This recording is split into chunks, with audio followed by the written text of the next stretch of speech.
What's the most disturbing lie you've ever had to publicly expose? My brother David is a man of God. He built a church on a miracle that I knew for a fact was a lie.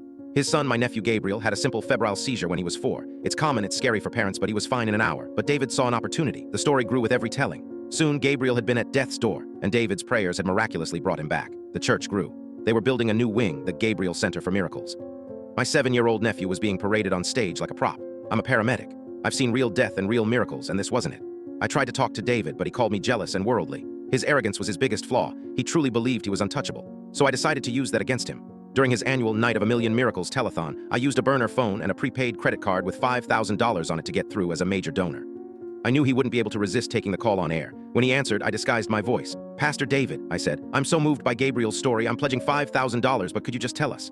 When the paramedics arrived, what was his Glasgow coma score? There was dead silence on the other end of the line. It's a basic term for assessing consciousness that any first responder would know. David stammered. The score.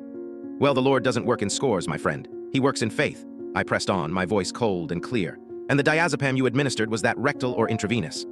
You could hear the audience murmuring. People were pulling out their phones, Googling the terms. David started sweating under the bright studio lights, his folksy smile frozen on his face. He hung up on me. The local news ran a story titled, "Pastor's Miracle Questioned."